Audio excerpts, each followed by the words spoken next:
Hello guys, and welcome back to my YouTube channel. This is Vlogs by Ovo. I create content about immigration, lifestyle, motherhood, career pathways, and all of that good stuff. So if you're a new subscriber, thank you for stopping by. Thank you for clicking on this video. And if you're an OG, you're simply amazing. Thank you for coming back to watch me. So today, as you saw in the caption, I'm going to be talking about how I relocated from the UK to Canada in 2024. Yes, I said it. Oh dear. The light outside is just fluctuating. Anyways, so yes, I said that. So I relocated with my family from the UK to Canada just a few months ago. It's not even up to a month now that we relocated. Okay, so I'm coming here to give you all the tea. If it is something you're interested in watching, please stay tuned. And if it is something that well, still stay tuned. You might need it for someone, don't you? Okay, so I'm going to start from the very beginning. Okay, let's get right into it. Yeah, so if you're planning to relocate from the UK to Canada or from Nigeria to Canada, either ways, there are two basic things you would need. And one is your IELTS exam, and two, of course, is your credential evaluation. Okay, so you need to write your exam, your English test exam, and then you need to evaluate your credentials. There are so many evaluating bodies like ICAS, WES that you might need. We use WES, so we use World Education Services to evaluate our credentials. Yay, the light is back up. So doing that takes a while. For those coming from Nigeria, I'm telling you, it can be a bit daunting if you went to a federal school or a state university, but it's doable. I would strongly advise that you get the number of somebody in the office, in the admissions unit, or the transcript office, so that they can facilitate the process for you, because evaluating your credential takes a while, both from West and both from your school. But most of the time, your school might delay the process. So if you have a contact from your school, that would be the best. Okay, I'm going to be leaving the link to West's website in the caption of this video, so you can always check it out. It's very easy. You can just go on the website, create your account, get your reference number, and start working from there. Okay, and many universities, many know how to go about this thing, so you're not the first person. All right, so once you've gotten your credentials evaluated, next thing is to write your IELTS exam. Now, writing your exam, many people for the first time might not, get the 777 competence that is required, because for each competence, speaking, reading, writing, and listening, you need like a 7 for you to, be able to, fly, so to speak, or to get a very high score. But sometimes you might get like a 6, a 5.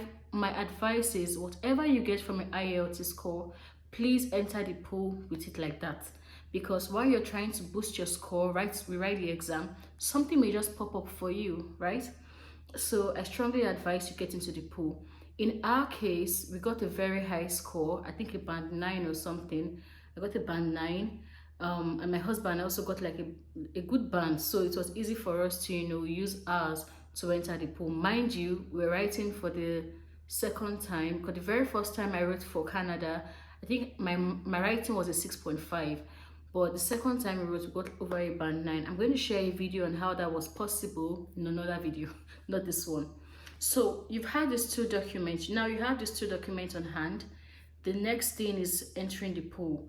I know many people will say, do you need an agent to enter the pool? I tell you, we did everything from the scratch by ourselves, because all the instructions were made available online.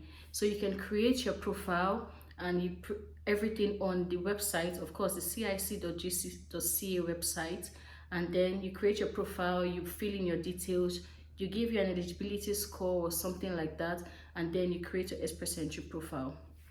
While you are in the Express Entry profile, please try to explore other options. You have the provincial nomination programs, you have the agri-food pilot program, you have the healthcare route, which is also very popular now, especially for those who are working in the healthcare sector. You also have the trades occupational program. There are so many programs, and if you are married, I advise that you both sit down, and two of you can also be in the pool, and weigh your different careers and options, right? So to boost my score, I had to also write the French exam, the TCF Canada exam. And I wrote the exam and I passed the exam, but I was aiming for the 50 extra points that come with, with the whole this, but I didn't get the 50 points. I got about 15 points or thereabout. And yeah, I was sad. But anyways, I used it like that. That also helped a big deal. You can't just buy 15 points from somewhere or buy points from somewhere. You have to earn those points. Fortunately for us, we also had siblings in Canada. So by the time we were done with all our credentials and submitting what we had, our points was about 496. But I tell you, that is not even what got us invited. So we were waiting in the pool, hoping that, oh fine, we get called, or I was going to write the French exam again to get my 50 points that I needed. So at this point, the healthcare occupation route started. Yeah, and we were fortunate enough to get invited. If you have watched my previous video, I had shared that I worked as a domiciliary carer. I also worked in a nursing home at some point. But my latter part of my career in the UK was in the hospital. So I was like working as a nurse assistant, like a nurse aide. And this job category, this NOC code 330102, was exactly what I was doing in the UK. So if you are a carer or you're a healthcare assistant in the UK and you look at the, sorry, call is coming in, and you look at your job description and it fits exactly to what this code I'm going to put on the screen is saying, please jump on it, okay? Please use it. Don't be using 440 or those other ones. Just use this 33. So far you can prove it, and so far the job description matches exactly what is there. So that was what we used, and within a month we were invited. You had to see the joy on our faces. So that saved us a whole lot of So we got invited and we started our application process. So let's get into the details of the application process. So once you get invited to apply, everything you said you have, everything you have proved that, oh, I have my credentials, you have to now impute them on the system, upload the document. I tell you, the documents you're going to upload are so many. And I'm going to say something. If you have stated that you worked in a particular place, you have to show your proof of employment, maybe, or most preferably, a letter from your previous employer. I remember during ours, I had to go as far back as where I had done my NYSC. I called the proprietress and I told her, ma, please, is that copper that came to teach French in your school? She's like, oh, like, yes, it's me. Oh. I'm here and I need a letter. She's like, oh, okay. What do you need the letter for? I had to explain to her. I wasn't even sure if she knew about the express entry process, but I had to explain to her and she gave me the letter. I also went back to where I worked in DSS and all of that, and they all gave me the letter and I was so happy. But in case you do not have the opportunity of getting a letter, you have your pay stubs, that's your pay slips. You need to now apply to attach a letter of explanation. So the officer looking at it will say, okay, these are your pay slips. You worked from here to here, and then you have a letter to back it up. So that is also very good, and that would work. All right. Now, another crucial part is your proof of funds. I'm going to put on the screen how much you need for proof of funds. There are two ways of going about it. There are even more ways, but the two ways I know I'm confident to talk about is, one, you having the money in your account for about 6 months before you get you enter the express entry profile. Some people do that. You get the money in your account, you keep it there for about 6 months, and once it's time for you to present your proof of fund, which most likely is your bank statement and letter from your bank, you just show it to them. There is no problem, there's no letter involved, it's very straightforward. The second way of getting it is through a gift deed. Now, in case you have some part of your money in the account, all you have to do is to say, okay, my family member is giving me so money to match up as a gift. But they won't just believe you. You have to show a letter. So the letter has to be stamped by the court, showing that this person who is giving you this gift deed is giving you this money for your immigration process, and has no intention whatsoever to get that money back from you. So if you have that letter stamped and signed by witnesses, it's a legal document. You also attach your statement of account.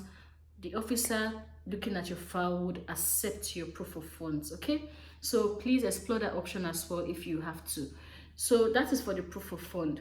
Now, after you have gathered all these documents, they will give you about 30 to 60 days to get all these documents. Once you have submitted, within a week, they will send you a letter that, oh, we have seen your documents and we are reviewing it. Okay, so all you have to do now is to wait. After you might wait for about 2 months. You have to wait for them to, say, okay, fine. Before, people used to go for their medicals beforehand, while they are waiting. But now you have to wait for them to send you for medicals, okay?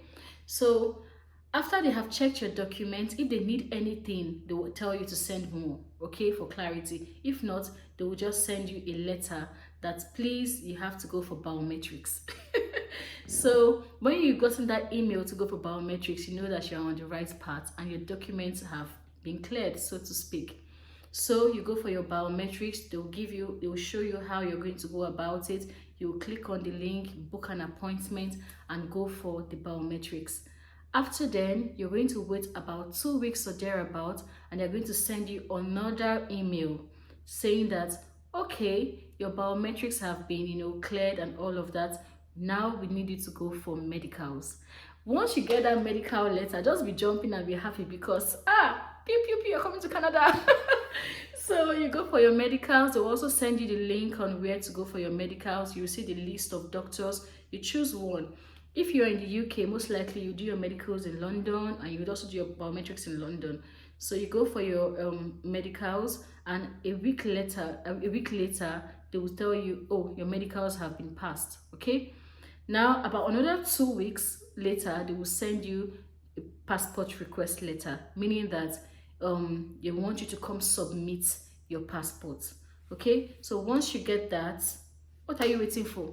Grab all your grab your passport and you go submit. Okay, so what I'm leaving out in this video is the exact figure, the exact amount on how to, on how much you're going to be paying at each stage. I'm just telling you about the process.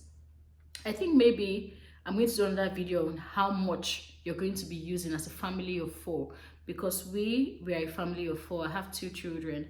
Okay, so once you have, back to our story, so once you have submitted your passport, a week later you get a mail that you should come collect your passport. I'm going to put a clip somewhere around here, a picture of the day we went to collect our passport. You have to see the happiness to see that we had gotten our COPR, which is a slip that comes together with your passport stamped that you're now an immigrant in Canada. So that is the whole process. We started the process in May 2023. Oh no, not May. We started the process about maybe late 2023, and then we got our invitations on the 14th of February 2024. Okay, so counting from when we got the invitation to where we got our passport stamped, that was about, give or take, 6 months. And everybody I know that have come from the UK, they've all spent about 6 months in this process. Okay, so if you're looking at immigrating to Canada, I wish you all the best. I hope this information I have given here is somewhat helpful, and I hope to, I hope you land safely, and all the good things work for you. So we are here in Canada, and in my next videos I will give you more info about how we settled getting a house and things to do once you land Canada. Okay, for more information, if you have any information you think I'm missing out, please drop in the comment section. I always love to hear from you. And if you haven't subscribed after all this my talking, please click on the subscribe button. I want you to be part of the family here. Please click on the subscribe button, like and share this video. Okay, all relevant links will be dropped in the comments in the description box. All right, thank you for watching and have a lovely one. Bye. Bisous bisous.